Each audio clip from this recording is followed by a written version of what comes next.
What's going on? It's your boy Lionel, class of 2009, back with another episode of PV versus everybody. And listen, I got some special guests in the building.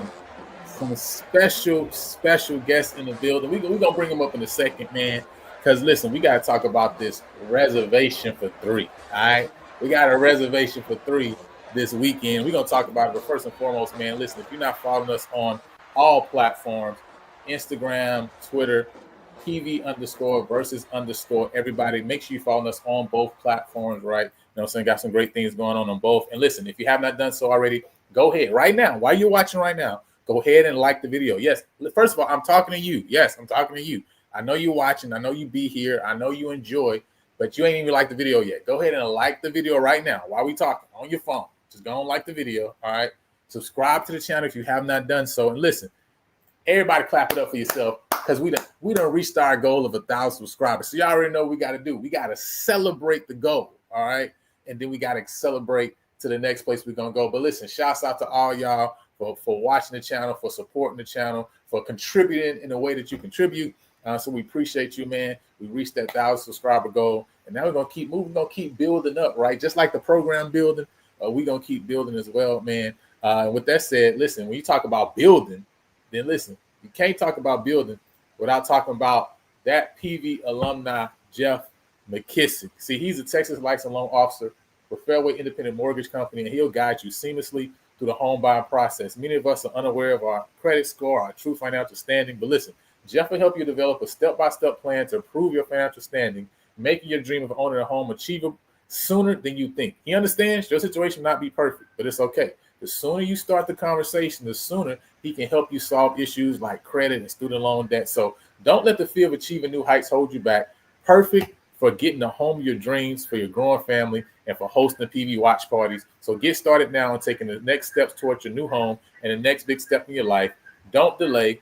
Talk with Jeff today so you can be in your home tomorrow. And listen, after my boy Jeff gets you ready with the loan, you already know who's going to help you to find the property of your dreams. It's none other than your boy, me. All right, you know what I'm saying? And listen, I believe that just as sure as God has a special place for you in heaven, he got a special spot, a special match for you in heaven, is just as sure as he has a special spot for you to be while on this earth. That's why I always say, listen, I'm just partnering with him to prepare a place for you. So if you're looking for the home of your dreams, or maybe, hey, listen, maybe you're looking for an investment property so you can grow your wealth, grow what your family's doing, then listen, hit me up, you know what I'm saying? Me and my boy Jeff, we're going to get you right. And after that, listen, when you're thinking thorough about your biggest home purchase and you want a thorough assessment of your biggest investment, you owe it to yourself to contact Big. That's Blueprint Improvement Group. Big provides home inspections in the greater Houston area and is owned and operated by proud PV mechanical engineer Neil Harris. He has experienced inspectors who use advanced tools and techniques to assess every aspect of the property from the roof to the foundation. So visit thinkbig.com or text 713-259-0673 to book your home inspection. Support the team that supports the team, all right? Support the team that supports the team. When we talk about the team that supports the team, listen, if we talk about the team that supports the team, then I got to bring in the team that you all have come to love, right? First and foremost, that man, Dr. Proctor, you know what I'm saying? Y'all know him as Boo Bay, you know what I mean? And also, listen, y'all favorites, the Cash Twins. Man, how y'all doing this evening, man? Happy y'all can join me. Thank you, brother. Thanks for having us. What's up, Lionel? We good. Hey, Lionel, we good. Happy that you invited us again. Yeah. Hey, listen, man. I'm excited, ready for this reservation for three. You know what I'm saying? We Panthers about to go 3-0. You know what I'm saying, on the reservation. Ain't no other place to do it at. And so I'm super excited, man. We got a lot of stuff that we want to talk about. But before we get into it, man, and start diving into a couple of the topics got this evening, I want to let you guys know we got a super uber special guest this evening. All right, we talked about really wanting to reach back, connect with students on campus in the university, right, with this platform. And so we have a new special student reporter. All right, you know what I'm saying? And so we're gonna introduce her tonight. This is Miss Amaria Stepney. How you doing this evening? I'm doing great, fantastic. I'm ready for this football game. We gonna pull it out. I hope we pull it out. Hey, listen. We gonna do the thing, man. You know what I mean? So yeah, P versus everybody. What? Come on, you know what it is, man. It's P versus everybody, man. I know you guys have probably seen on the channel the first reel that she was able to do. She was interviewing some of the students before the Northwestern State game. She did an awesome job, and we got some more things, plans in the works too as well. But just go ahead. I just want you to get a chance to introduce yourself to the whole PV versus everybody family, PV Nation, right? Just let them know your major, right? The year you in, also kind of some of the things you've been doing on campus. And also just tell us, man, how did you come to decide to be and enroll in the great and illustrious Prairie View A&M University? Well, once again, my name is Amaria Stephanie. I'm heavily active in the PV Radio, which is a student-led organization on campus. I'm a junior. I am actually from Dallas, Texas. Even though I'm not a Cowboys fan, but go Eagles. That's actually diabolical. That's diabolical. It is. But I also have my own radio show at the radio station. My stage name is Amaria Kate, aka DJ Amaria Kate. I do DJ a couple times here and there. So my radio show is called Certified Yappers. We go on the air every Friday from 1 p.m. on kpvu.org. So check that out. And the way I decided to come to PV, actually, I have a lot of family that actually went to PV. So it was just kind of in my DNA type stuff. Type. Legacy. That is what it is, man. Did you guys got any questions for Miss Amaria before we let her go? Yeah, I guess my question is, when I was on the yard, we had DJ Mofat, and I would like for her to just tell PV Nation all the upgrades that have taken place in the radio station, because so many people just do not know of all the wonderful things that are happening at KPVU since back in the day when we were there. KPVU has definitely grown a lot, and I'm so happy to be a part of something like that. We have actually a lot of radio shows about to come on air, I believe, next week.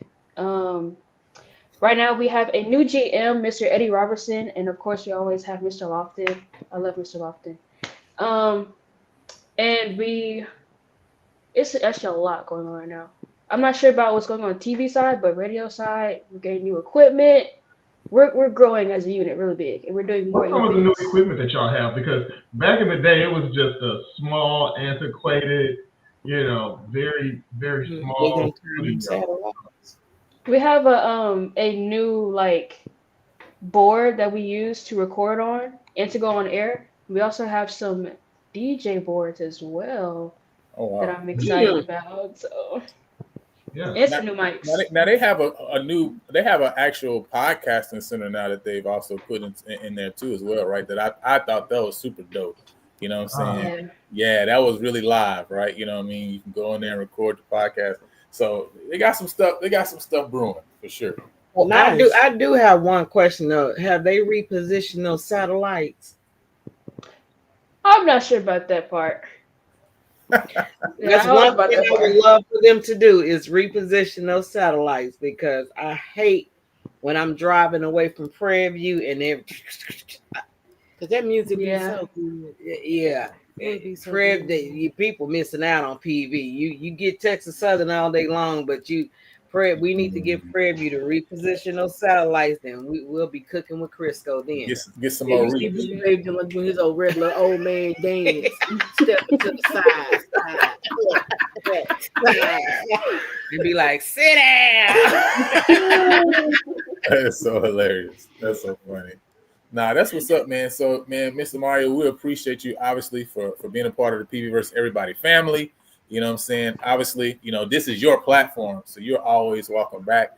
And again, we're working on some things, right? You're going to see her doing a lot more front-facing stuff. She's already behind the mic, but now we're getting her in front of the camera.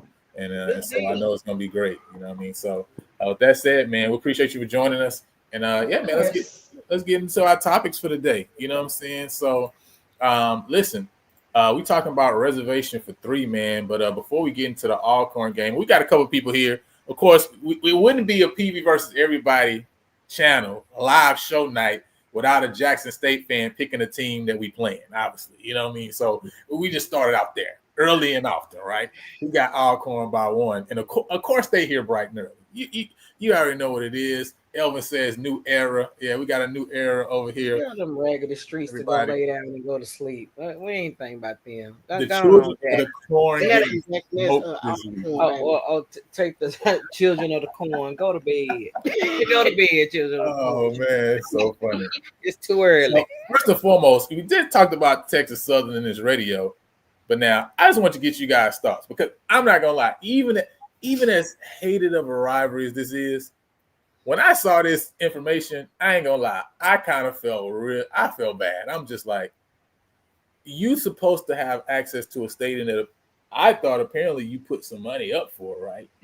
That you got some say in, but now you essentially got moved out of your. Now I know they not treating, and the thing is, I know they ain't treating Sam Houston like this, who's also using your stadium this year, right? They ain't treating them in this way. And they got moved out to have to play a game at Houston Christian.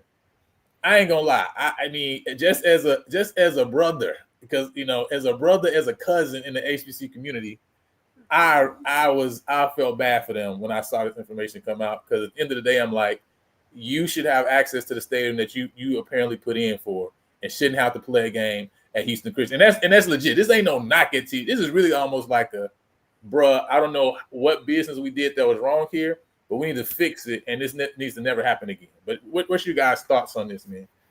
I totally agree with that. As much I think, Dishman is, he got too much mouth for me, but at the same time, we are a SWAC family. You know what I'm saying? And it's sad when you have to look at this, like they got to play at Houston Christian University. When I first saw this on Facebook, I was like, what? So... yeah, you spending too much money to rent a space that you can't use.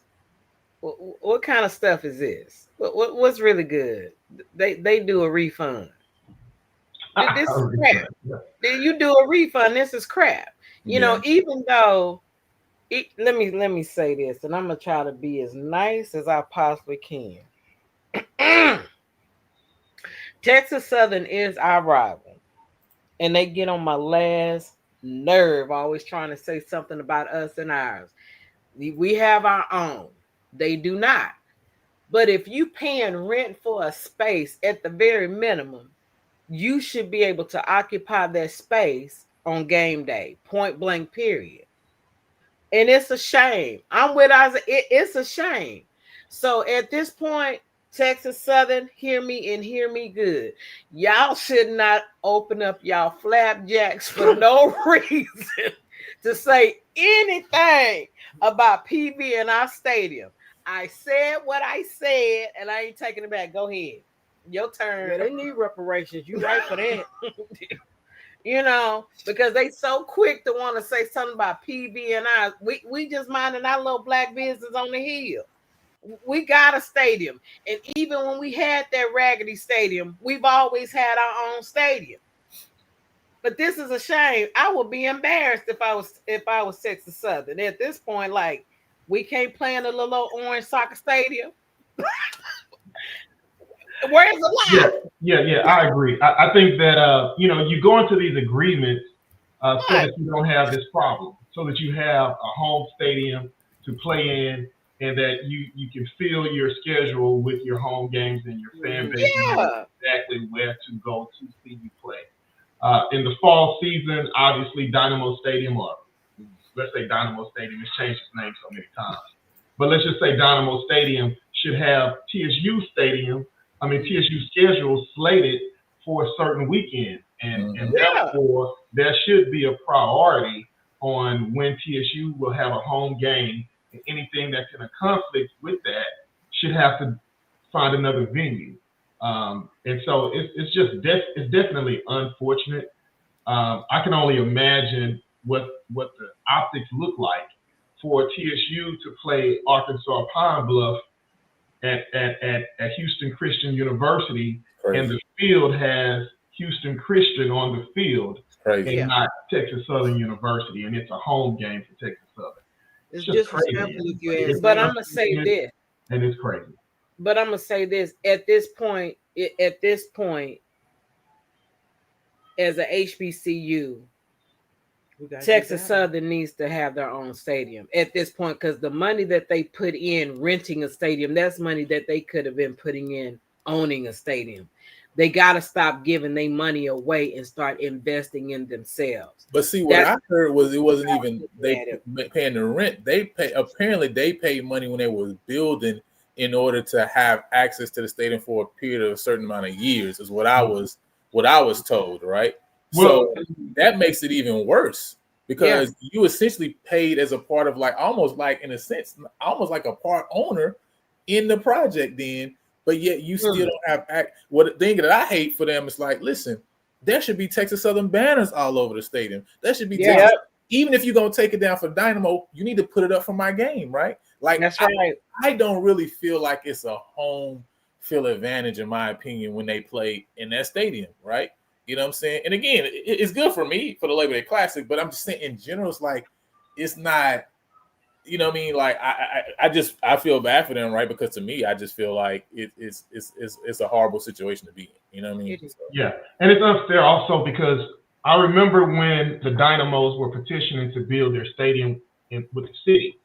In order for the deal to go through, they needed to have Texas Southern University participate and go in on that deal. So Texas Southern was a huge part of the Dynamos closing the deal and the city granting that space for the build of the stadium. Now, it's my understanding that Texas Southern may have paid maybe, let's say, $1.4 million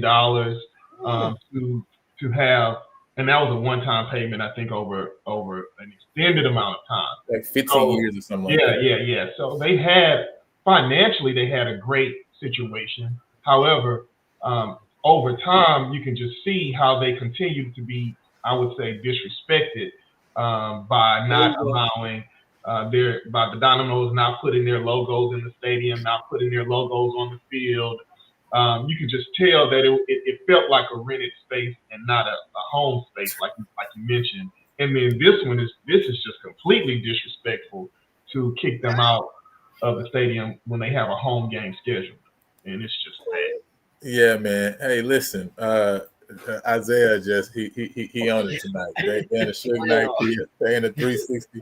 But yeah, man. Honestly, hopefully they're able to figure something out. And this is, to me, honestly, like, even this is where the benefit of the SWAC as a conference can come in, right? Having even lawyers or people that you can get in and say, hey, we're going to help you to structure a deal, right? So where you have same thing with, like, the situation with Valley, right? With the Georgia Classic that just fell through, right? Absolutely. You know, having the ability to help your member institutions to make great decisions. Because listen, it's going to benefit the SWAC for TSU to have a better home field advantage, right? It benefits the SWAC for TSU to look good on camera, right? And have their information and their logos everywhere. I mean, playing in a stadium where you have literally, it's just a grass field, no logos, nothing. I mean, it just doesn't look good overall, right? But now to be pushed out of it, it just make it 10 times worse. But anyway, let's keep it moving, man.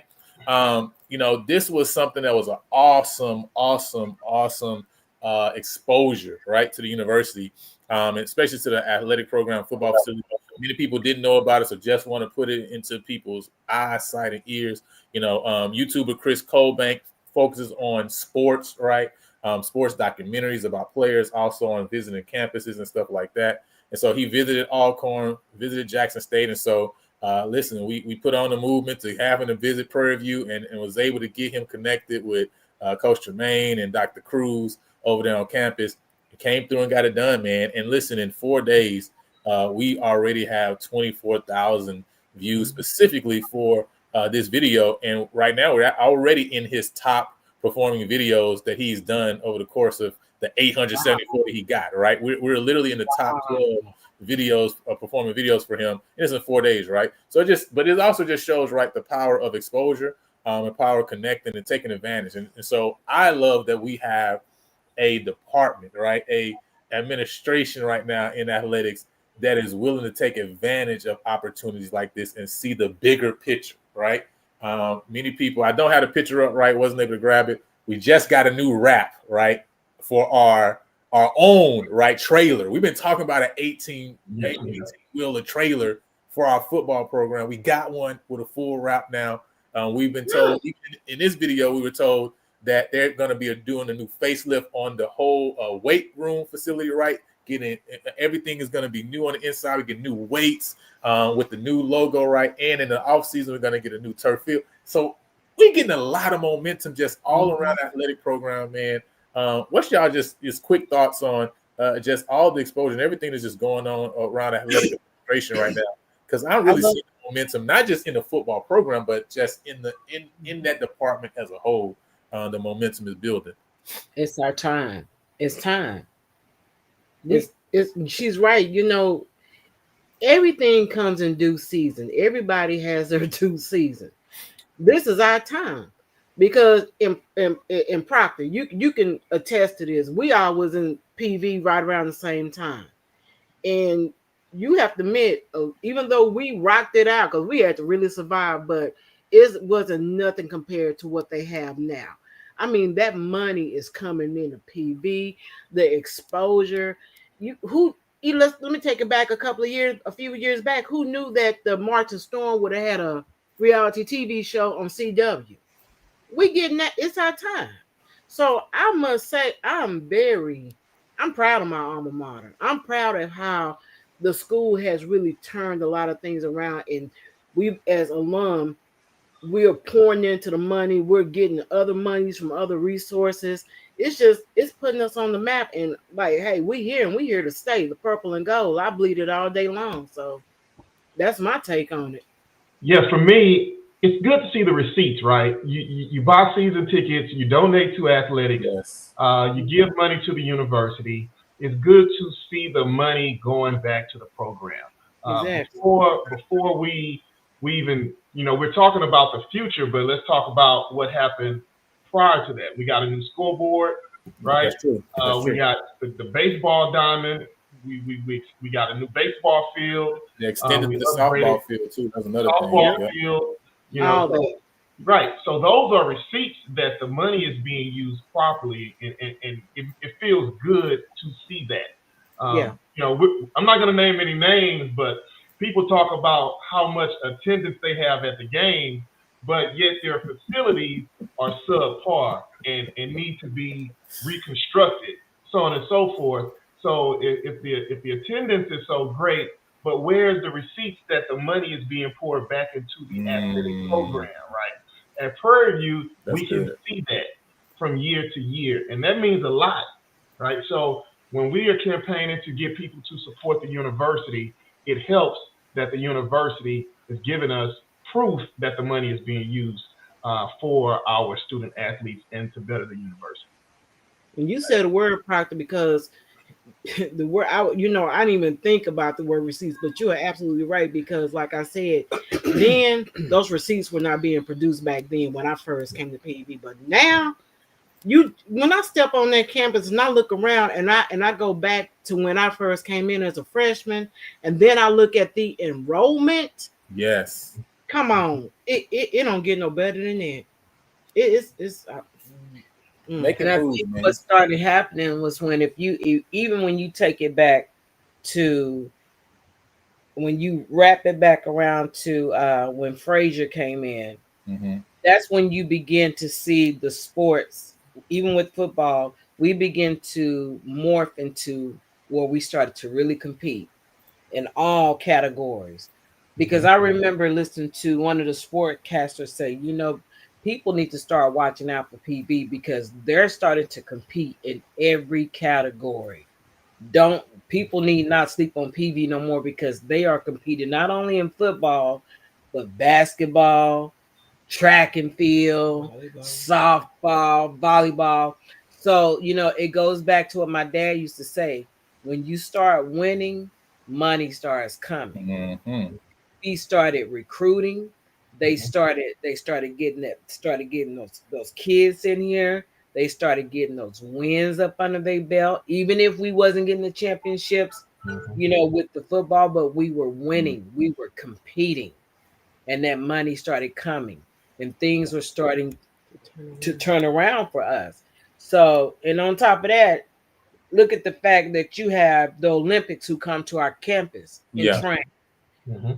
Yeah. And then you have celebrities. I mean, you have people like Dion and what's his name? Eddie George, who was on national TV going hard for PV's sports complex. Like, got second to none. It's that their facilities are second to none. When Shannon Sharp tried to be like, well, keep our name out your mouth, because if you never been on our campus, you can't talk about it.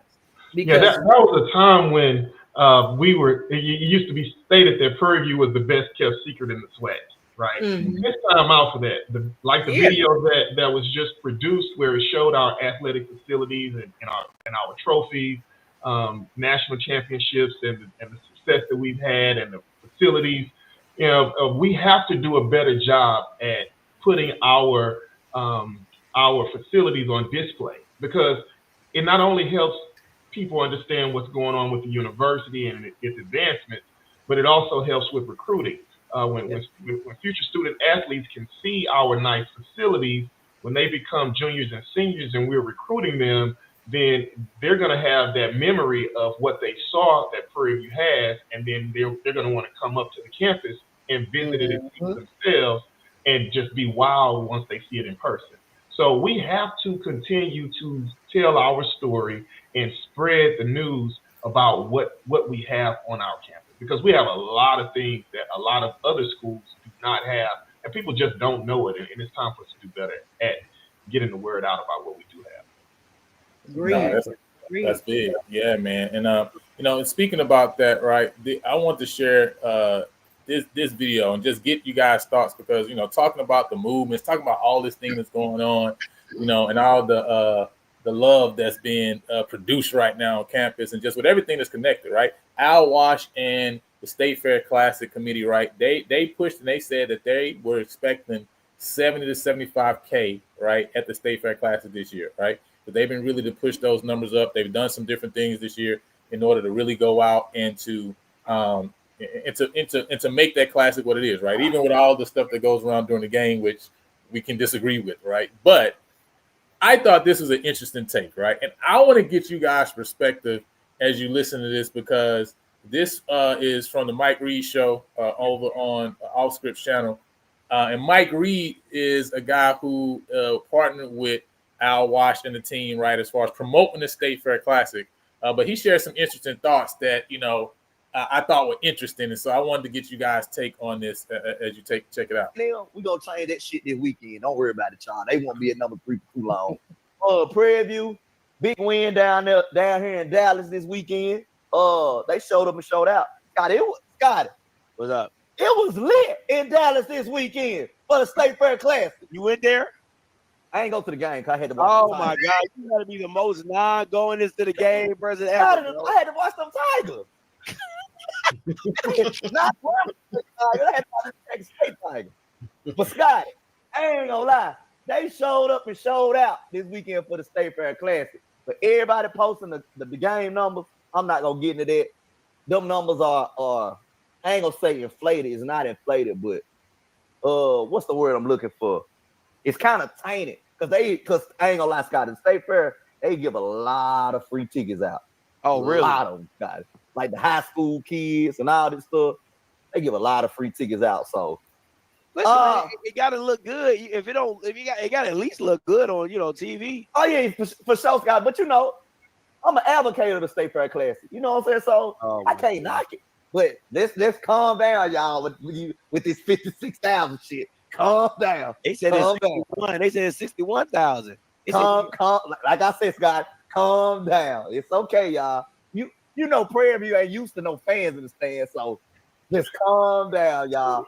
All right. So I just want to get, that was really a lot in that to me, right? You know what I'm saying? But what are you guys' thoughts on just what he shared there regarding State Fair Classic, the tickets, the inflated numbers, etc.? I'm gonna let you go.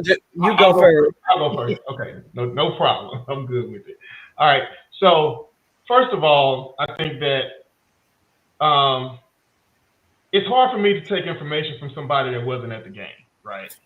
Thank you. Damn. If you're not at the game, it's hard for me to take anything you say with a lot of credibility. That's the first thing. The second thing is this: if you didn't go to the game, so you don't have good knowledge. Second of all, if you didn't go to the game, how can I can't really take much confidence in the other things that you said about students getting free tickets, right? If you were at the game, then you would have been aware that there were not a lot of high school people at the game. And back in the 90s, in the early 90s to mid 90s, Al Wash and the State Fair Classic used to give tickets to high school students in DISD. That actually was a thing. However, due to so much of the violence that took place at the games, they had to cut that out, right? It was just a bad comment on social culture, and they no longer give tickets away. Now, this is the other thing about this. The part of his research should have also seen that tickets were $44 to get into the State Fair Classic game, right? Yep. So even if there was, let's say, 1,000 tickets given to DISD students or some people of the community, which I hope there was, I hope the city of Dallas would dedicate or donate some tickets to those who can't afford a $44 ticket. The fact that the ticket started at $44 is a significant amount of money and shows the viability of the Prairie View fan base along with the Grambling fan base. Now, my next point goes to this. Prairie View, it's no secret that Prairie View had an 80-game losing streak. However, if you went to the State Fair Classic during that time, you would see that the attendance was just as good back then as it is now. So that shows the support of the Prairie View fan base. I don't think there's another school in the continental United States that could be on an 80-game losing streak and still maintain their classics out those dark days of their athletic program. It just doesn't happen. So anybody questioning Prairie View's attendance at the State Fair today obviously didn't do their homework, because 20 years ago, when we hadn't won a game, we were still packing out the State Fair Classic. So to him, I say, man, go do your homework and come to the game and see for yourself what time it is. What it is, they want to paint PV out to be. They don't want to believe that we have a fan base. Let's start there. Right. If we really want to get real, they want to paint PV's fan base out to be that we don't support. The reality is we be in there 10 toes deep. We stand 10 toes down with PV, even when what you said, when we was losing 80 games straight. Yeah, it was still and like what we talked when the band when the band was upholding us, we still stood strong, and we stand strong now. We family. When you really get down to it, PV is family. Let's talk about it. They always want to try to throw dirt on us, and you know what? Me and Tracy always say this. The reality is, people throw dirt on us because what they consider us the elite of SWAC. That's what we are. Look at our campus. When you look at other campuses in SWAC, I don't want to sound bougie, but we are bougie. We have one hell of a campus. We have one hell of a sports complex. What other sports? Outside of Alabama State, A&M. That's the football stadium. Alabama State is gorgeous. That's it. But they don't have a sports complex like us. Yeah. But going back talking about this attendance, and I'm with Proctor on this one. If you didn't show, you don't need to know. Be quiet. You don't need to know because he is definitely right. Yeah. We did that when we was losing every game underneath the sun. We was still popping. Look down on the field. I see Proctor getting his jam on. I said, "There go old man holding on to hope." Got there you go, putting up the Q dog sign. You know, you got the Divine Nine, you got the AKAs, you got the Qs, you got they all doing their thing.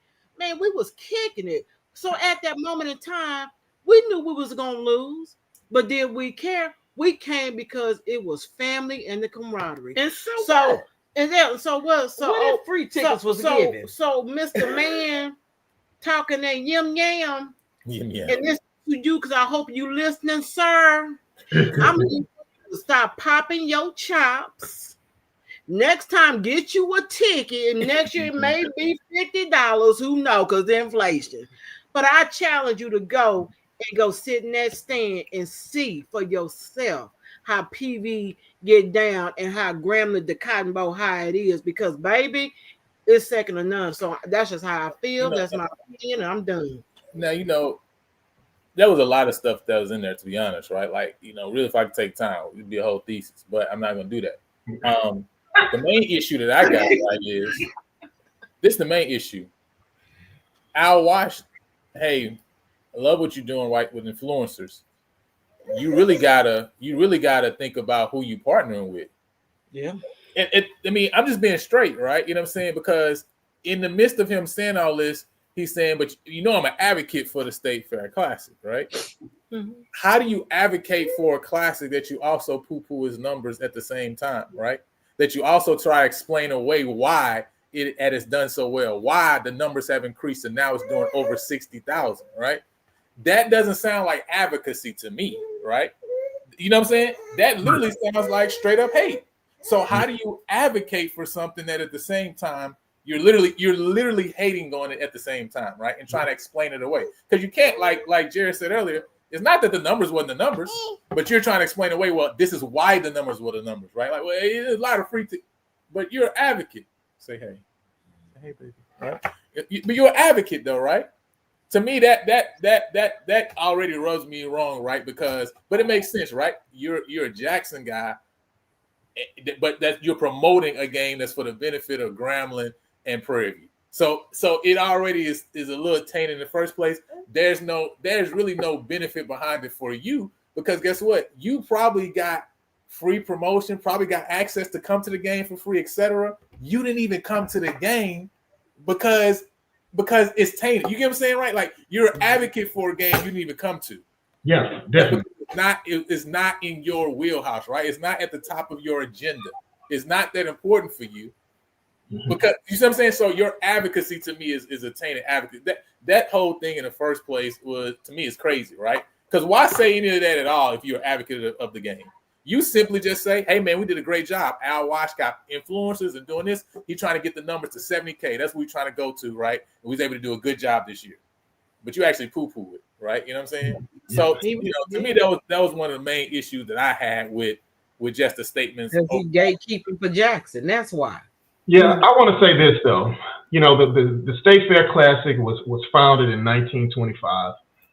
Prairie View joined the State Fair Classic in 1929, right?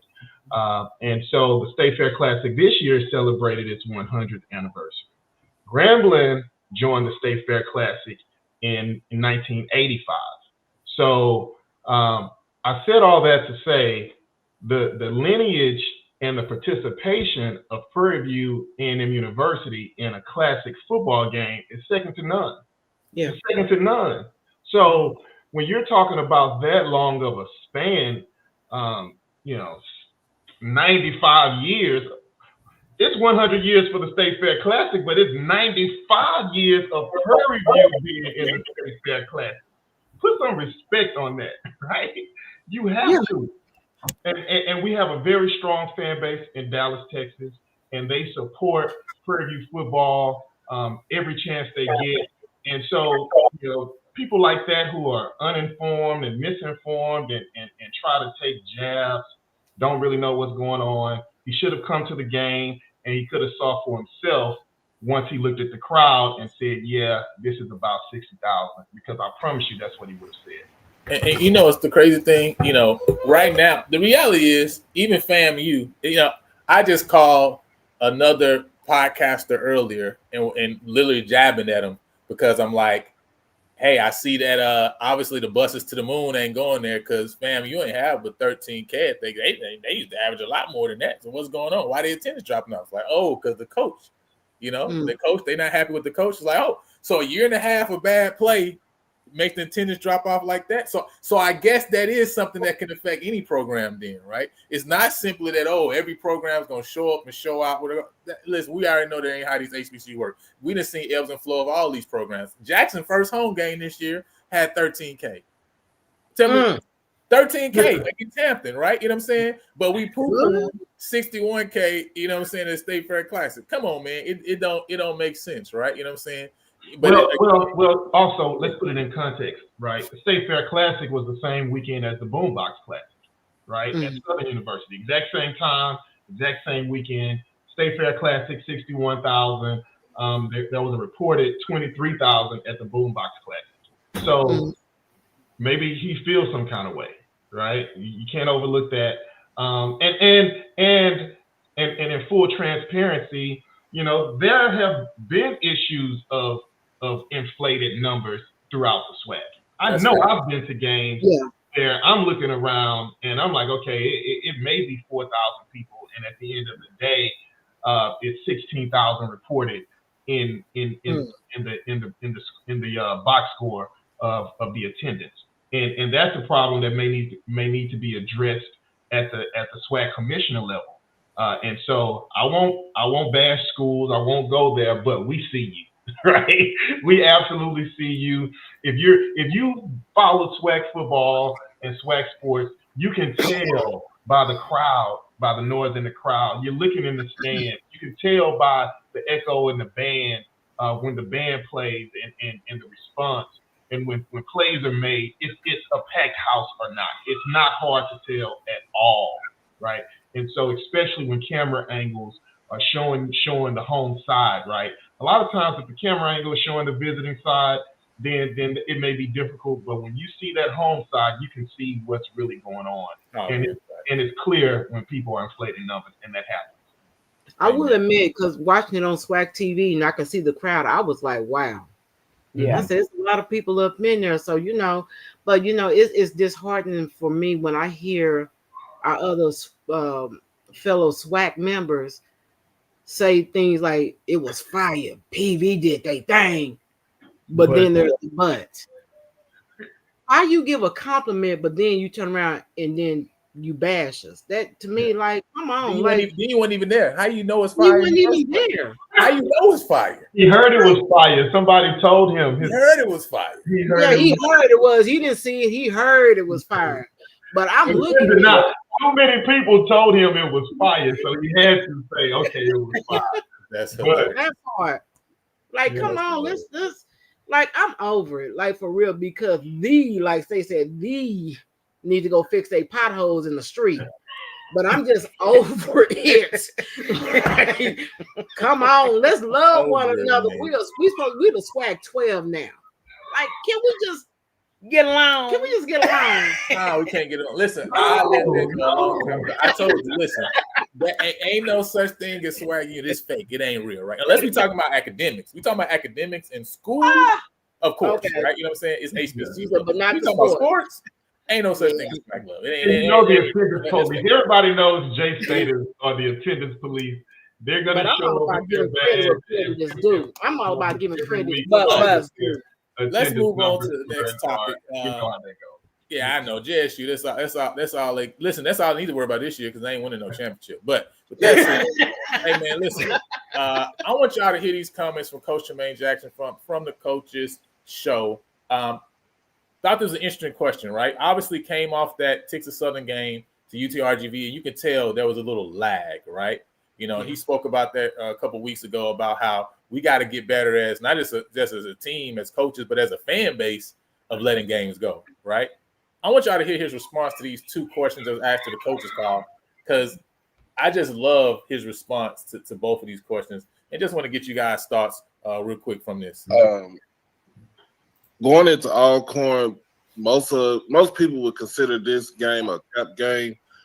What do you tell your players as far as trying to keep themselves level-headed going into this game and not let themselves beat themselves? Yeah, I tell them to watch the tape. They don't look like no trap game. They look like they can play. They haven't had the success on the scoreboard, but they're having a lot of successes in all three phases of the game, and they're just waiting to put it all together. Well, we got to make sure that they don't put it together on us because they are a talented football team. I think they're well coached. I think they got a dynamic running back, and we're going to have an answer for the problems that he brings. And then they've got some wideouts that just hadn't been connected with, but they can run, and so. We've got our work cut out of us. We're in no position in our program at where we are today to be thinking that we're even involved in trap game. I don't even know what that is. Prairie View A&M is not. We're not in that situation where we're so much to where we're concerned about trap game.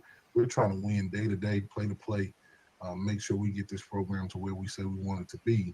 And so we don't even talk about trap games with our guys. That's not a building verbiage. That verbiage shouldn't even be in our institution because we're still building and striving to get where we want to be. And we got a really good football team. First time that we're leaving Texas to go play as a program with us being here, we got enough work cut out for us to not be worried about trap games. We just need to go execute. All right, appreciate you, Coach. This question goes to Marvin Nichols. Good morning, Coach Jackson. How are you this morning? Well, good morning. Yes, congratulations on your win over Grambling. And this was not only a big win over Grambling, but also the historic 100th State Fair Classic. And you achieved it in your first season leading Prairie View A&M. What does it mean to you personally and to this program to capture such a milestone victory so early in your tenure? Yeah, I think anytime you're a part of something that's 100 years old and the pageantry and all the things that go into the game, I'll be honest with you. I didn't understand going in all the things that go into this game. It's probably one of the most attractive games I've ever been a part of, with all the events and things that happen in game. But nevertheless, we were certainly glad to be a part of it. I think for us, we don't look at it as being our first win in that environment or in this classic, in that classic. We're just trying to win week to week. We didn't come here to get classic game trophies. We came here to win just like championship ultimate celebration bowl. Something that we're never going to shy away from. I think these are things that we can collect on the way. And anytime we're playing for a trophy or playing in front of a large crowd and able to show our brand, we certainly want to be able to do that. So really proud of our guys. Our first time that these guys played in front of that many people, I think they had 61,000 or something like that. But a lot of our guys are from Dallas. A lot of guys from Dallas played well. So if that's the case, I hope we play in Dallas every weekend because we have guys really show up and show out. And so, well, we certainly were glad to be a part of it. But it was another SWAC West game for us that it was a must win because of what our goals are and what we want to do. Yeah. Well, all right. Thoughts, man, just on those two responses. This man got a mentality out this world. He got first of all, he's humble. Let's start there. Number two, he's not concerned about a trophy. He's focused on the day by day. He doesn't look at the past. He ain't looking at tomorrow. He's looking at right now. What we got to do right now. And I like the way he thinks because oftentimes too many people get caught up in looking back and they too busy looking at, we got to look at, they look too far ahead. He's focused on the right here and the right now. I like that. He got a mentality that I can deal with. I like the way he thinks. The first person asked the question, he said, Coach, a lot of people would say that Prairie View going into Alcorn would be a trap game. Or who was a lot of people? Like, right. Just stand on it and say, Coach, is this a trap game for Prairie View? Don't try to say a lot of people to try to validate your BS, right? And I'm glad that Coach answered and replied the way that he did. Yeah. Because the question, just the whole scenario makes no sense. It can't be a trap game because what are we looking forward? Why we overlook Alcorn, right? Right. Next week is a bye week, so we look forward to our bye week and overlooking them. Like, it doesn't even make sense. And I love the way Coach completely dismissed it by saying that we're not in a position as a program to overlook anybody. Like, Right. to the seriousness of every game, which it should be serious to him and our team. So it was just a bad question altogether, and it just made no sense. Yeah, and I think at the end of the day, when you look at, if you go and watch Alcorn's games, you will say, well, I'll feel like, just like we would look at our team and say, man, the offense has left some plays on the field. You look at Alcorn in some games and say, they left some plays on the field, right? Yeah. So, you know, as he say, just turn on the tape. We ain't got to worry about it being trap game. We need, like he say, why would I even be thinking about a trap game? What have we accomplished yet for it to even be a trap game when our goal is to win the SWAC Championship Celebration Bowl? It can't even be a trap game until next year. It can't even be a trap game until next year after we actually accomplish the thing we wanted to accomplish in the first place. Because we not only just trying to win the SWAC Championship, we also, one of the goals is also to host it, ain't it? Yeah. Which means that we might have to go 8-0 in conference then, right? So how can it be a trap game, right? In the live interview, Coach also said, you know, what is that? What is a trap game, right? And the reality, and it made me think about it. I had to critically think, what is a trap game? And so really, the term trap game is an excuse that someone gives the losing team that should have or were predicted to beat a team that they played, right? There we go. So you lost the game, and so somebody said, oh, that was a trap game because you were looking forward to your next opponent, right? So it doesn't make sense, man. It's just crazy. Yeah, at this time we have a commercial break for someone who has a debt to pay. You know what I'm saying? And I'm hoping they're coming on with their Prairie View paraphernalia. You know what I'm saying? I can't see what is that a Prairie View? Is that? Okay, you know, Mr. Carlos. Give you a standing ovation for coming on and paying your debts. Hey, listen, you're good with me. Nobody can ever say nothing about Mr. Carlos. He good with me. Listen, he had one of the most funniest videos he dropped, you know what I'm saying, with the Little House on the Prairie, first of all, earlier the year. You know, that was I laughed so many times at that one. But then he came and paid his debt. So a man that pays his debts is good with me. Mr. Carlos, how you doing, my guy? What's going on with you? I'm doing good, and you guys? We good. We're doing good. Hey man, he sounds a little too somber for me, man. Listen, I know y'all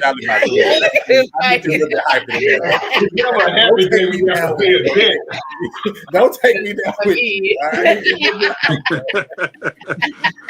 Oh man. This is rough.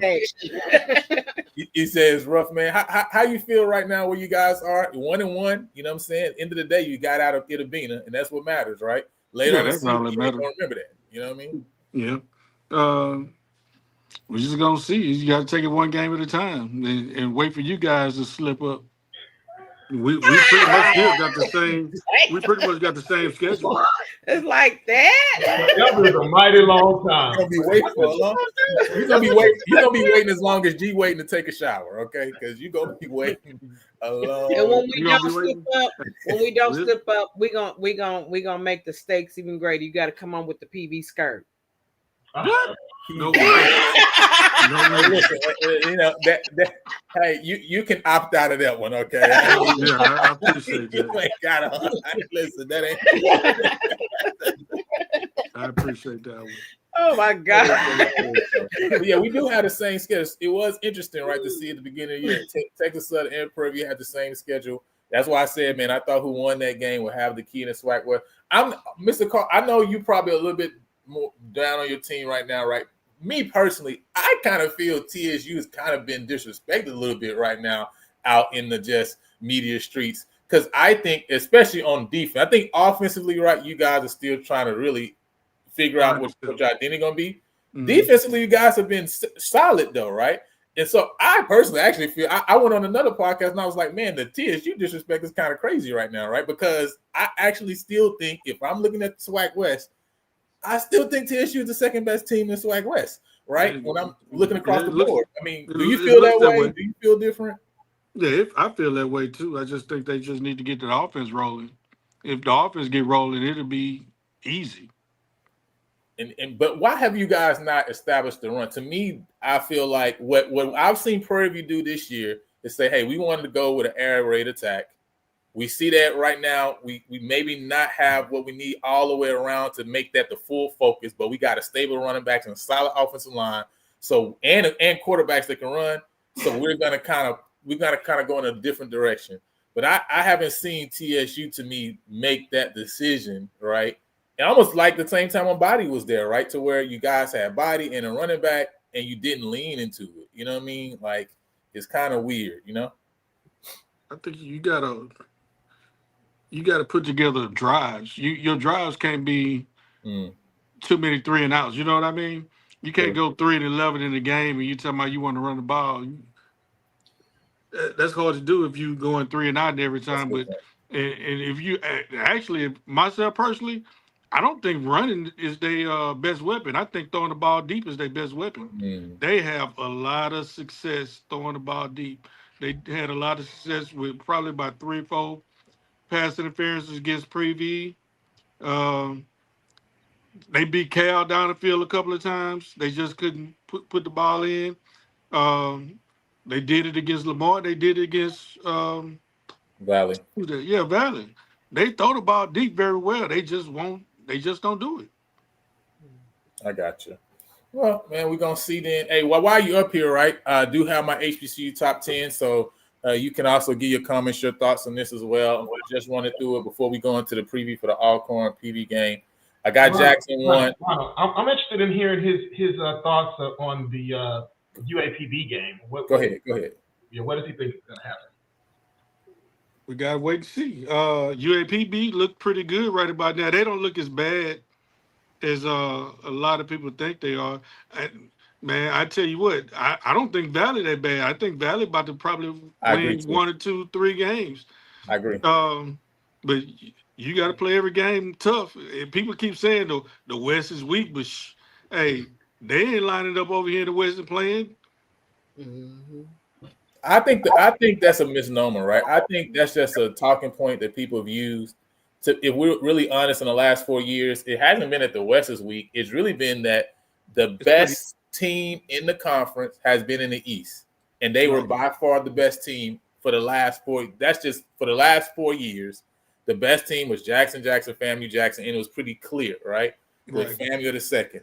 The rest of the East has been weak. Even Alabama State, when they looked at them as a good team, they lost to Alcorn. They lost to Prairie View, right? You know what I'm saying? So they wasn't even the third best team in the conference, right? And so I just think it's a misnomer to say it's just you're so used to it, just like, oh yeah, the West is weak. No, I think the West has been way more competitive, and I think the reason there's parity in the conference this year now is because Bethune has gotten better, Valley has gotten better, Alabama A&M has gotten better. Right. It's not just the West teams are playing strong, right? It's that the East has actually elevated. That's actually what's making the conference have more parity, because a Bethune can go out and now say, man, this game against Jackson, we're going to really pay attention to this game, right? Whereas before, you would already write this game off.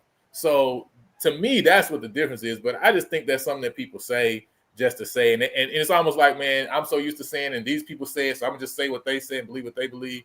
But when you actually look at what it is, it's really not that, right? You know what I'm saying? So, yeah. But it's going to be an interesting game, UAPB. Man, listen, I'm not going to lie. We talked about it a little bit earlier. You probably came on late about you guys switching the game over to Houston Christian. What's your thoughts on that, man? Because I think all of us were in agreement that we really felt that the way that the Dynamo and that situation is going on is really been completely unfair to you guys, right? That's and the really, second time. it should be. You guys really should have more say and really you should have more banners. You should have more signage, right? Because if that's your stadium and you paid into it, it needs to be clear that, hey, it feels as if this is TSU Stadium. But to me, I have never felt coming to games there that it's TSU Stadium. I've always felt like It's the Dynamo Stadium that you're allowed to play games at. And to me, that's the way that they have kind of have done that deal. The way the deal has lived itself out has not been right by by us. You know what I'm saying? Because at the end of the day, y'all are us, right? You know what I'm saying? Right. We all swag HBCU. The way they dealing with that situation to me is not right. You know what I mean? But what's your thoughts on that? And then I can let you go. I personally think it was a great deal when they entered into it. It was like $1 million for a 30-year lease. You get all your ticket sales, you get a portion of the concessions, and you be able to sell your merchandise. That probably was the best deal, but you can't fill up the stadium, and you're not getting enough people coming into the stadium. So, from my understanding, what I've heard is they never, once the original signage tore up and broke down, they like, man, we ain't gonna buy anymore because we're not making any money off TSU. Okay, I got you. So I can understand that. That makes sense. The deal was to make money, and you're not making money. Why put more money into it? But I like Dynamo Stadium. It's actually pretty decent to watch a football game. It's just not home. Yeah, and you can't play them games on campus. That's like probably the worst viewership you would ever see in your life. It's worse. That's worse than the old black show. Yeah. Yeah, I think that's the thing though, right? That's the thing that's missing, and that probably could change a lot of stuff at TSU if you guys actually had a home field advantage, right? You know what I'm saying? I just feel like you guys don't have that, right? And I think that hurts a lot. So, but that's it, man. Hey, real quick, I'm gonna go over this HBCU top 10, and then we're gonna get into the Alcorn versus PVU game. I got Jackson 1, Alabama State 2, Central 3rd, Prairie View 4th, South Carolina State 5th, Delaware State 6th, Howard, Bethune, Texas Southern, and Alabama A&M. Any thoughts? You know what I'm saying? Tracy, Stacy, what are y'all thoughts on this? That's about right. That's accurate. That's about right. I have a coworker that his homecoming is next weekend because he went to Delaware State, and we were talking. So I'm always talking shop at the job. Norfolk, Delaware, Winston, whoever. And see, I'm always talking about North Carolina A&T, and I'm always talking about North Carolina Central. Now, I will admit, I'm kind of a bit surprised that North Carolina A&T is not on this list. That's just me. But looking at this list, it's pretty close to how I'm feeling. But for me, I would have probably replaced North Carolina, well, probably Delaware State or either Howard with North Carolina A&T. But like I said, that's just me. That's just me. Yeah, they've been horrible. they've been horrible, man. They ain't been that hard. I've been kind of following. They ain't been that bad. But I'm like this. It's how football. You know how we always say on any given Sunday. I look at it like this: on any given Saturday, you never know what you're gonna get, because sometimes what we think it can be the sorriest of the sorriest team can come out and bash your head in the ground. But it's all about being prepared. It's all about being prepared and not being cocky and getting out there and getting it done. Southern is what, 1-4 now with a loss to Central, Jackson, and Alabama State, right? And a win over Valley. I mean, yeah. What's going on with Southern? Southern just having. I just don't think they look good, right? I mean, my thing is also I just don't think they look good either. So I think Alabama A&M. I would replace Howard with Alabama A&M simply because their offense has been stellar, and they had a second string quarterback that played the other day, and he performed very well against Bethune-Cookman. I think had they had their starting quarterback, they would have beaten Bethune-Cookman. So I would give them a nod, and their defense looked good as well against some of the opponents when they played Arkansas. And even though they gave up quite a few points against Alcorn, so their defense is maybe a little suspect, but I would still put them where Howard is. I got you. So Jared say if we rank homecomings, then we can put Howard there. Mr. Carlos, what's your thoughts on the list? I would switch Alabama State and Jackson State simply because Ooh, okay. I don't think Jackson State can score enough points to keep up with Alabama State. That offense is purring. But in order to be number one, you have to beat number one, right? I'm the proponent of, hey man, nobody has beaten J State yet, so Alabama State will get their turn, but just out of respect of what they've done last year and this year, you can't take them to number one and play them. Yeah, I don't respect them. I'm with Mr. Carlos. I ain't got no respect. Take them out. Let me go do another graphic and make them too. So you'll put a team that hasn't beaten the number one team on top of the number one team? Well, no, I got them there. I got them at the top. You know what I'm saying? So right. Don't worry, Proctor. The Babylon will fall. Don't worry. Babylon will fall. They have their opportunity. That number one team barely beat the receiver playing quarterback last year. That is facts, right? You know, it was 16-10 game, right? And I think what people not realizing that all these teams are a lot closer than they want to give credence to, right? You know what I'm saying? But I think time is going to show that, you know what I mean? So we just got to hang back and see. But let's get into it, man, and talk about this upcoming game, Prairie View versus Alcorn State. I think it's going to be a real good one, man. For you guys, what do you see as some of the keys to this game, and how do you see it going? You know, what's your score prediction as well? If we can, first off, let me say this: that quarterback. If we can, before we get into the game, we just gonna have to open up with a word of prayer and ask for the refs not to be cheating, because you know, off in the reservation that does balls, them refs love to cheat. So, but I'm gonna say this: what you say, Proctor?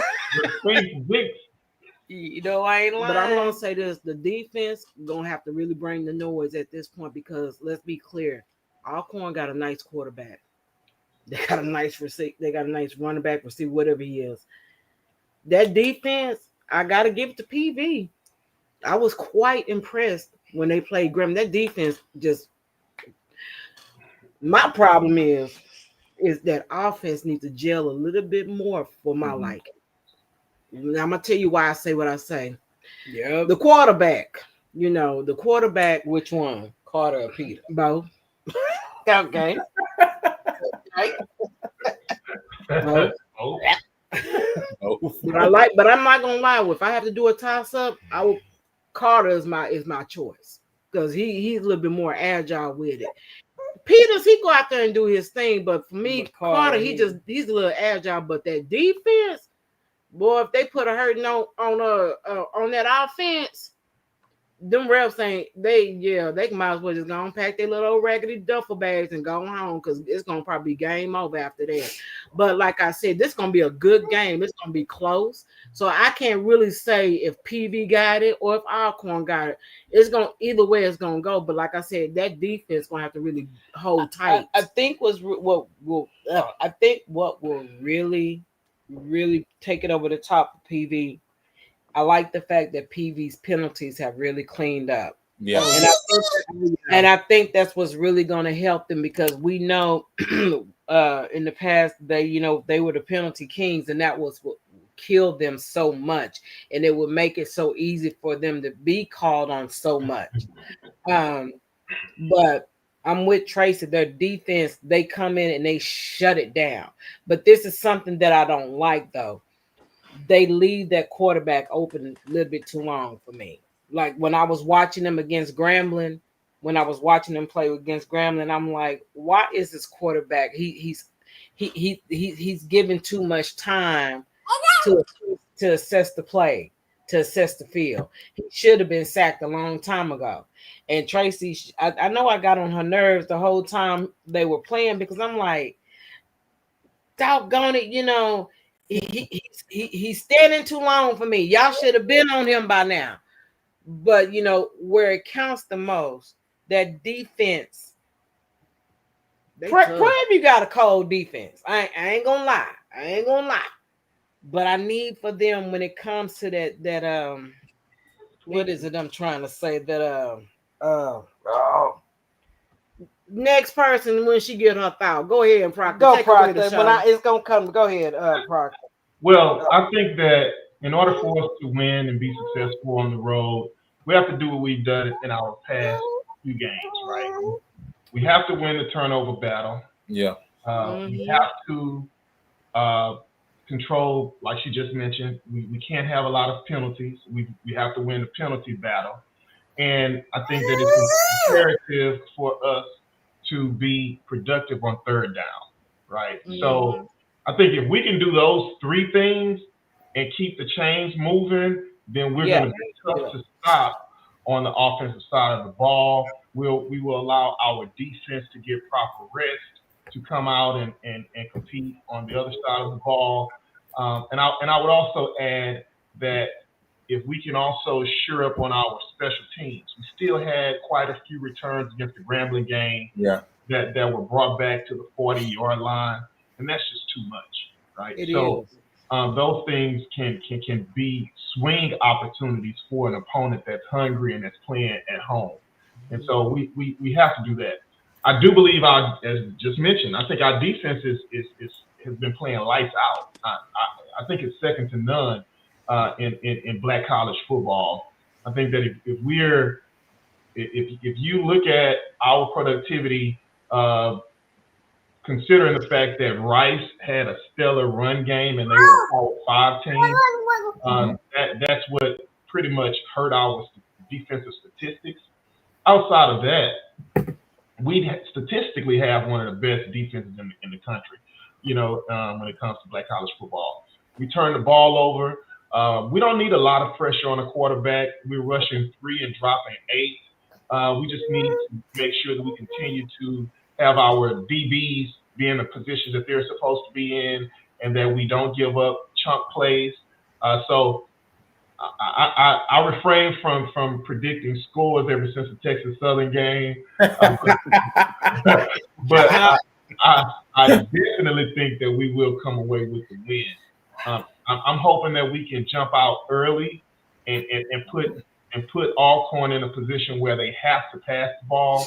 If we do that, I don't think Tolbert can really put together multiple drives to have them be successful against our defense. Our DBs and secondary are just too talented and too big for them to drive up and down the field against. Now, Alcorn has a hell of a running back. Sewell is a beast back there. That's it. That's what I was thinking here. Hard. He runs often. We have to put a helmet on him and slow him down. And no team has run well against us with the exception of Rice. And you know what that was. That was a triple option offense and a Power 5. So I'm thinking teams think that they can run against us, and they really can't. And I think we'll prove that again against Alcorn. But that should be a focus. And once we get up, Alcorn will be in trouble because they won't be able to produce enough offense with their quarterback to beat us.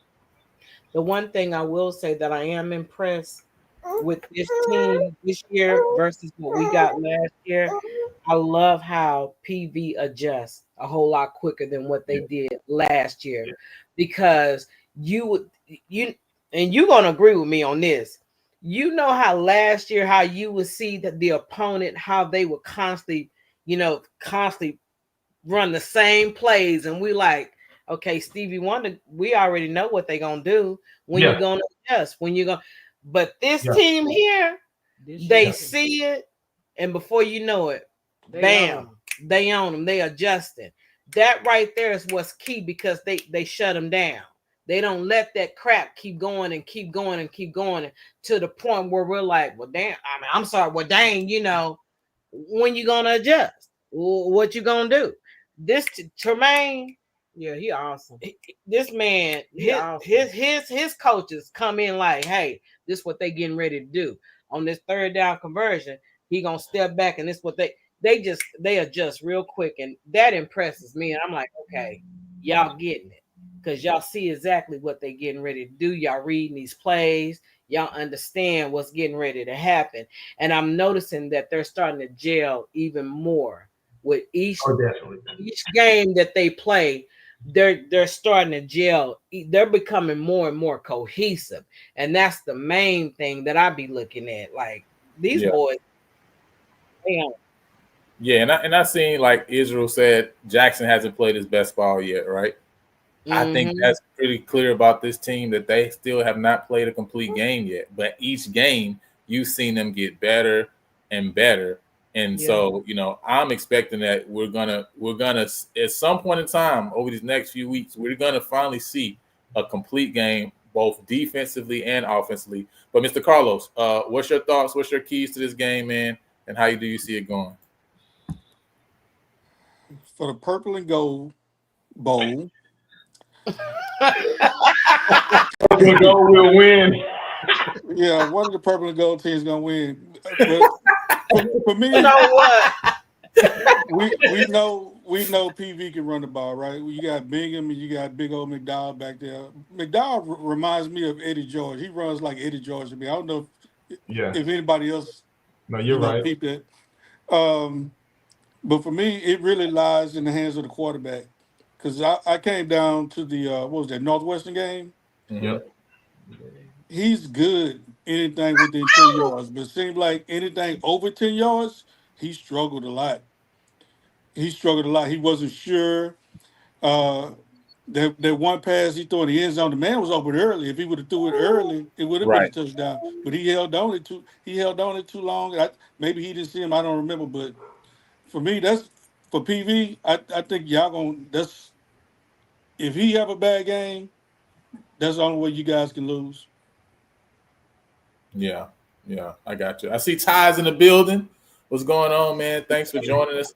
Listen, we've talked about a couple things, man, but want to get your keys for this Alcorn game. What's your thoughts, and how do you think it goes? How you doing, man? Excuse my tardiness, you know what I'm saying? I take care of some personal stuff. But for this game, I think it starts with the run game, man. Establishing the run. We've seen the last two games when we established the run, great things happen. And I think that opens up the passing game a little bit as well. If you look at that first touchdown drive we had against Gremlin, I mean, you've seen how like the play action and all of the use of the tight ends like that really disrupted the defense and things like that. So I think us establishing the run, and I think over time, I think the passing game can increase. We talked about it, Lionel, after the game on Saturday night.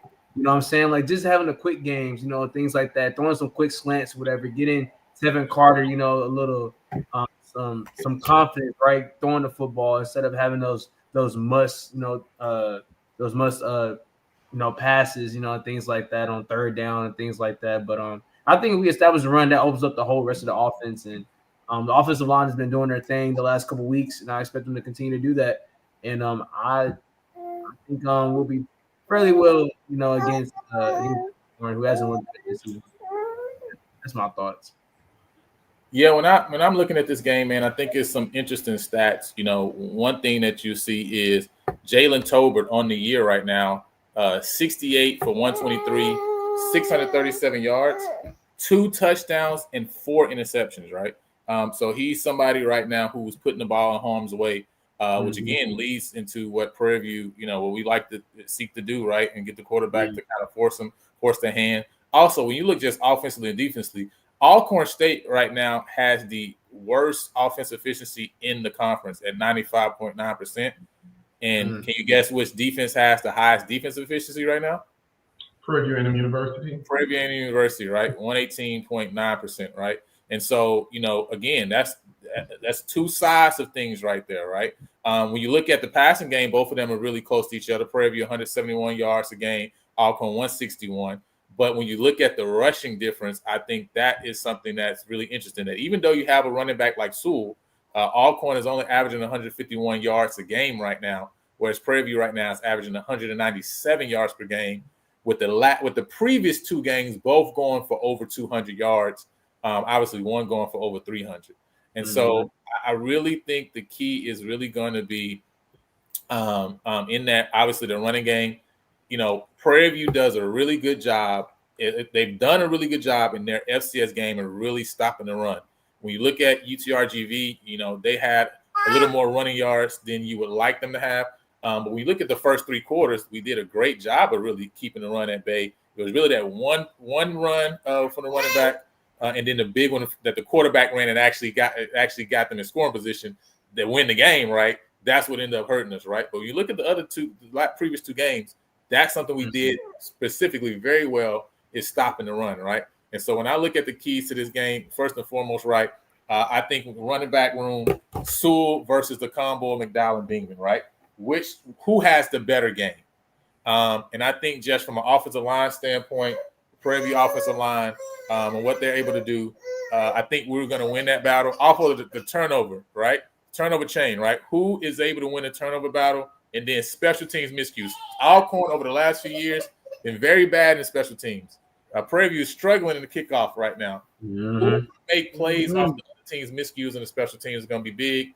And my prediction right now, man, I got it 35-16 Prairie View. I think that PV is going to make a couple of those plays that we've left on the field in the past couple games. And so I'm expecting us to be able to crack that 30 point, barrier this game, and again see us make another stride forward. I don't really see any team in the SWAC outside of possibly Alabama State, right, that is going to score over 20 points against us. I just don't see it. I think this defense is only going to continue to get better, and we're going to continue to create a lot of turnovers. So that's my thoughts. Does anybody want to have any score prediction they want to share? I'm just gonna shut up. I'm just gonna say we're gonna win. I think that 35. I'm looking maybe at least 27. I'm gonna go because I ain't too sure about that 35, but I'm just gonna say we're gonna win. That's all. We just gonna win. Girl, I've just been very impressed with the speed of our defense. We attack and we get to the ball with our game tackling like nobody's business. Like, I really appreciate the linebackers, the DBs, even the linemen pursuing the ball with urgency. And and what that does is it puts us in a position where we're putting hats on people. We're available for a strip or a fumble, and that's very disruptive, and it takes the fight out of the opponent, and that's what I want to happen against Alcorn. I want to take their fight simply because they can see that they can't get anything with their offense going. Boo-Bay, you got to admit that defense be shutting them down. It's a beast. It be shutting them down. I mean, don't get me wrong. I like looking at the offense, but my thing is defense, and that defense shuts them down. That interception in the end zone was. Ooh, what did he do? Shook his head. Boom. When that homeboy did this, and I had to play that 10 times. But we kept rewinding. There you go. Shake your head. There you go. I said, claim that. The quarterback thought that he was open, and he wasn't.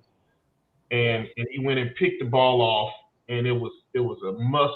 It was an interception that was needed. It was a turning point in the game, and it was a spectacular play by a sophomore. But Boo-Bear, how many times did that quarterback kept throwing like that on the third down conversion? How many times? You paid attention. He did it a lot. Because I was laying in the bed, going off, saying, come on, PV.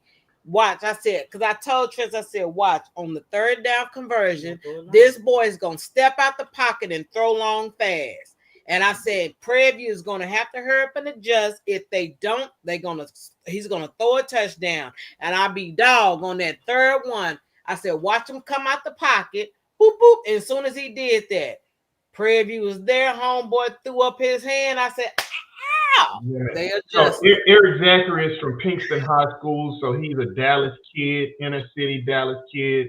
I was happy for him to get that interception at home at the crib. It was just a huge play. He's a spectacular DB.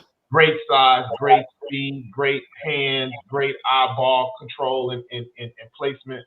He's one of the best DBs in the SWAC. People need to start talking about Eric Zachary for real. Yeah, you ain't lying, because that's the first thing I did. I had to go look up his name on the roster. Right. I said, that boy, I'm serious. I said, as soon as I said, what's his number? I went and looked. I said, yeah, exactly. He was a shutdown corner last year as a freshman. Yeah. Yeah, know, that this game in Alcorn is going to be the epitome of the longest yard because we're going to have to beat the refs too. So you can't win with the refs on the payroll. Do you remember last year when Gigi kicked the field goal and it was good and the ref said it was not good? Yeah. That was crazy. That was too much for me. I said, you know what? I'm done. I said I would never step on that reservation ever again in life. One way in and one way out. I ain't got time. Them Indian ancestors didn't want to work with us, so we're gonna have to bring the black ancestors with us. Let me say this too. I love going to Alcorn. I've been to Alcorn several times. I'm great friends with the Ada Qs at Alcorn. When I'm on the reservation, I feel like I'm at Prairie View. It's the only campus I ever go to that I feel like I'm literally at Prairie View. The vibe is exactly like Prairie View. If you've never been to Alcorn, or if Alcorn people haven't been to Prairie View, those campuses are so much alike. I get the same thing when I would invite the Alcorn Qs to Prairie View. They'd come down and they'd be like, man, this is just like the crib. It's the same vibe. However, I must admit, man, those games, the refs are janky at Sphinx Stadium, man. You just never know. The reason why it's not the same for me, because when the game ended and they cheated us at that game and old boy got smart, I wanted to mollywop him. I said, you let me go. I said, is that the year where they said that we didn't get the first down when Dooley was coaching and he clearly got the first down and they gave the ball to Alcorn? Yeah. Yes, that was crazy too. Yeah, they did us dirty that game for real. Dirty. Done. I had to go. I felt so dirty. I had to go take a shower. I had to go check my underwear. What's really going on? What's good? Y'all read how many more trash you gonna put on us? Nah, for real. And another key stat in that Grambling game, talking about that defense. I mean, our defensive coverage was just on par. I mean, T-Sec didn't know where to go with the football. I mean, how many times did he throw the ball away? Man, you know what I'm saying? Like, oh my Grambling God, couldn't get off the grass. It was like soon as you blink, fourth down. I'm like, dog, didn't Grambling just get the ball back? And I was gonna say, that was the thing that to me the most impressive was seeing that defense. They in the first half, especially, right? The defensive line played in lane. They didn't. It wasn't like they were playing to get pressure and rush the quarterback. They forced him to stay in the pocket and forced him to have to make passes and make throws. And they always had a spy on him from the linebacker position. And so that's why he didn't run for many yards either at the same time. So they forced him to throw the ball 43 times. But he threw for under 50%. And so to me, that was the strategy. The strategy was not like, hey, let's rush him, right? Let's try to get as many sacks as possible. Like, no, because if he breaks out and gets gone, that's going to hurt you more than making him a pocket passer. So that's why I love this coaching style, because they do the things that need to be done in order to win games, right? Man. Even what he said about, I asked him a question, Coach Jackson, about the current, kickoff coverage situation, whatever. And he said, hey, listen, we got to fix that in offseason. You know what I mean? And so I liken it to having like your leg broken, right? You put a splint on it using a stick, right? It's like, hey, we going to the doctor, right? The doctor is, the portal and this upcoming 2026 class, right? You know what I'm saying? We need to get this, kickoff coverage fixed. We got to get this broken leg fixed. But right now, we're gonna put this stint on, we're gonna wrap it up, and we're gonna get out the woods, right? You know what I'm saying? Yeah. That's literally, to me, the mindset right now is like, hey, we can still get to the destination using this splint, right? So we're going to use the splint. But what I'm not going to do is try to walk on this leg when I know I can't walk on it. Right. That'll make me bleed out, and I ain't going to get where I need to go, right? You know what I'm saying? So to me, I love the mindset of the coaches, because they're putting these players in a team in a situation where they can win games. And that, like they keep saying, that's our job. We're coming here to win games. They didn't say they came to win games pretty. They didn't say they came to win games, using only purple color. They said they came to win games. And so they're going to do all that they can do to do exactly that. And that's why I love them. Absolutely, man. Those, you're right, Lionel. They play from sideline to sideline. Kennedy Parker, Starlin Roberts, Trevor Randall, man, you name it. I mean, yo, they played lights out fast, and they were attacking the ball. I mean, to see Elijah One in the middle at the nose guard just disrupting Grambling's running was crazy. Malik, it was an all out defensive ball game. And I have to say this. Jared is right. In the fourth quarter, 5 minutes left. The Marching Storm started playing P-Funk, and PV Nation started singing "Make My Funk the P-Funk." And for us to sing that all the way through the fourth quarter, that's 5 minutes game time, probably 20 minutes in real life time, and go all the way down and score the game-winning touchdown was phenomenal in the Cotton Bowl. I know old boy from J-State would never see that, but that took place too. And that's how you do it, though. Hey, and whether you want to admit it or not, that what you just, given that the fan base, when that fan base is there to show up and show out energy, that energy, it's going to project on the field. Yes, it does. Every time. And I was right there. I was like 2 rows back from the team on PB side, and man, like, me and my friends were throwing energy, and they was throwing the energy right back, and we could just tell, like, when they got that intensity, they see the energy, they're feeding off that energy, man. I'm talking about, like, when Trevor Randall got that interception, man. I'm talking about they all on the sidelines, you know what I'm saying? They hyping them up, we hyping them up, but it was just really good to kind of see. A lot of people, you heard a lot of noise, you heard defense in the background, right? And all those different things. Like, it does have an impact on the game. And so, and there was over 55,000. I think the final was like 61,000 people were at the game, and it was a lot of purple and gold at that game. And so just seeing like that atmosphere and seeing what we're capable of doing, you know what I'm saying? That was very encouraging for me. And it was a great experience too. And I know it was a great experience for the football team as well. Yeah. Ty, can I ask you a question? Yeah, absolutely. Can I ask you a question? You sure it was 61K and some? Because according to me,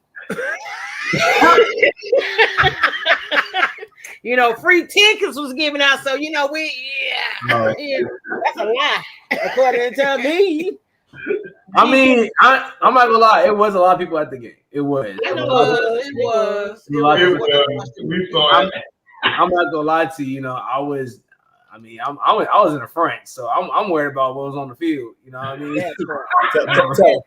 Tell them. You got there early. You must have gotten there when they opened the doors, right? Absolutely not. Absolutely not. I was in the fair with my friends. We were in the food court. We actually went through another gate. In the 5 at 6 o'clock.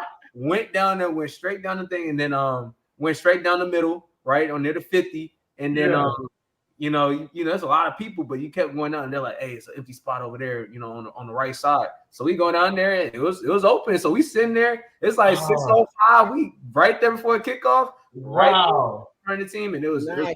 Man, it was great. Man, they made us go all the way to the top. I was like, I don't want to. Oh no. What y'all think about them orthopedic shoes on the field at halftime?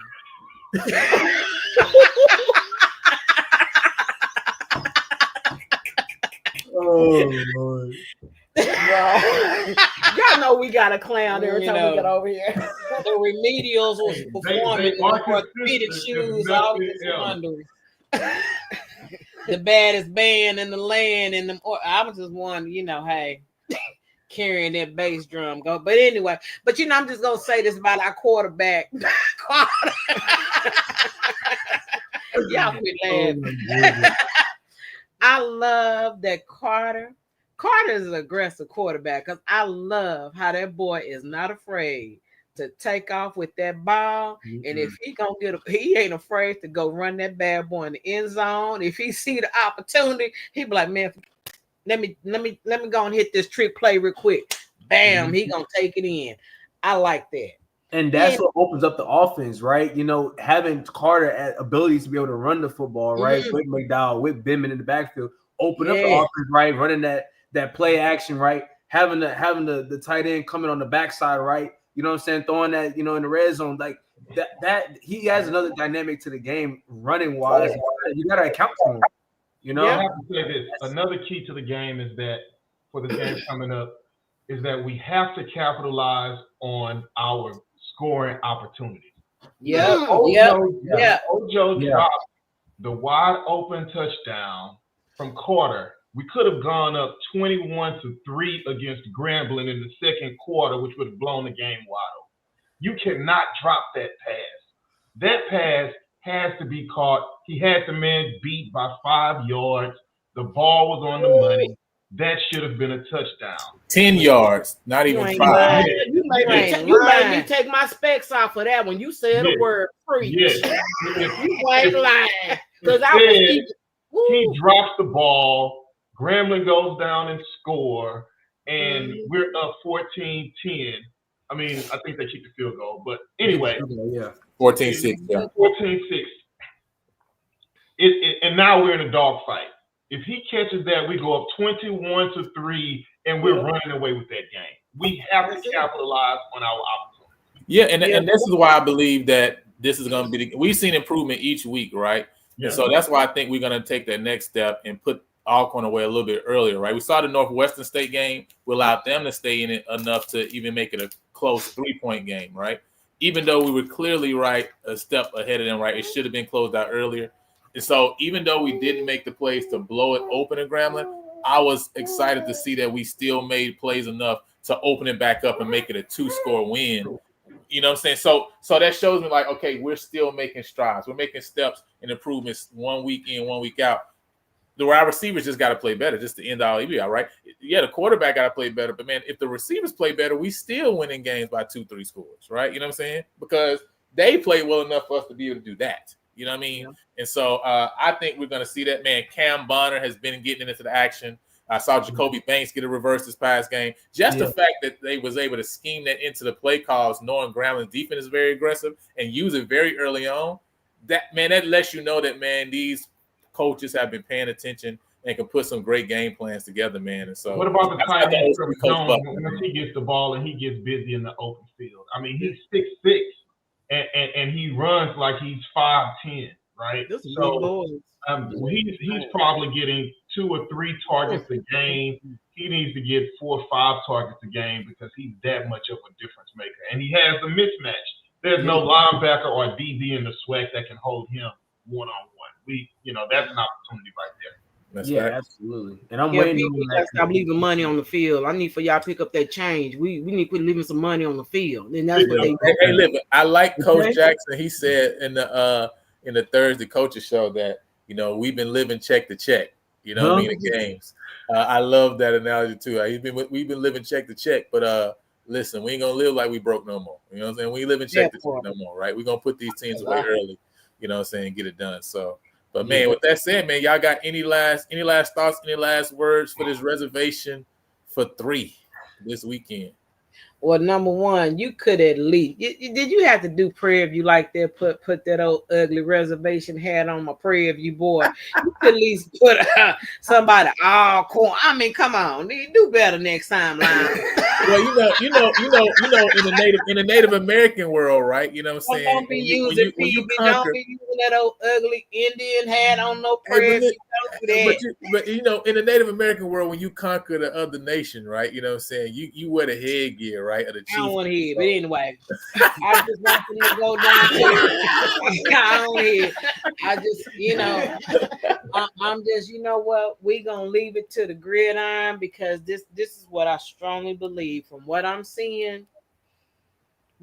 From what I saw last week and what I believe to have happened in practice, because Tremaine ain't playing. He ain't playing no games. And I guarantee no recess. Yeah, I guarantee you they left 3 paychecks on the field.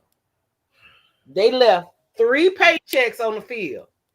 And I guarantee you. All right, Jared, when they get to that dust bowl called a reservation with them cheap chefs, somebody gonna reach down and they britches gonna say, have a Big Mac and some McNuggets on me, because guess what, baby, we leaving nothing on the grid. Prairie gonna win that game. You watch it, mark my word. They're gonna win. They gonna win that game. You know why? Because the Cash Twins says they gonna win that game in the story. They gonna leave funky nuts all over that field. They gonna win that game. Watch. Oh, man. For them, I'm praying for safe travels, and I'm praying that and I know this is gonna be far fetched, but I'm praying that the refs do right, because they don't do right, there's gonna be some smoke in the city. We're gonna burn that sucker down. Twins they talking about a bomb threat. Yeah, it's gonna be fire in that dust ball. Oh, Lord. I cannot deal. Whatever. That's why you bring it out here, because we're entertainment up in here. So. Entertainment. But I hope they do bust that 30. Listen, I'm they gonna expecting win 30 regardless. pieces. You believe that? But Tremaine, he's on to something, and we getting ready to see history made, because it's time. It's our time. It's our time. Yeah, it's our time. We moving there, man. So yeah, man. But with that said, man, we appreciate all y'all for jumping on. Again, appreciate the Cash Twins, appreciate Dr. Proctor, Boobay, right? You know what I'm saying? And my guy Ty for jumping on. You know what I'm saying? Mr. Carlos as well. Appreciate you for jumping on, paying your debts, right? And also adding to the conversation. So with that said, man, listen, we're gonna catch y'all. Hey, if I'm available, you know what I'm saying, I might jump on this weekend in the evening again, right? You know what I'm saying, and they give y'all the actual the immediate response, right? We'll see how it goes. We'll see how it goes. You were lit, bro. You were on fire, bro. Hey, listen, hey, we dropped this 30 piece. I definitely might have to come on. You know what I'm saying? If I see some cheat, we definitely got to talk, because the Twins are gonna be on their way to Lorman. Yeah. Hey, listen, y'all heading to Lorman, be safe, man. And listen, and come back with that dub. Come back with that dub. Crazy. Hey, listen, hit that like button before you leave. Subscribe to the channel before you leave, man, and show some love. With that said, man, we're gonna be out. We'll catch y'all again for sure on Sunday evening with the recap with Coach Hype Northern and Kerry Mickens. Till then, see y'all.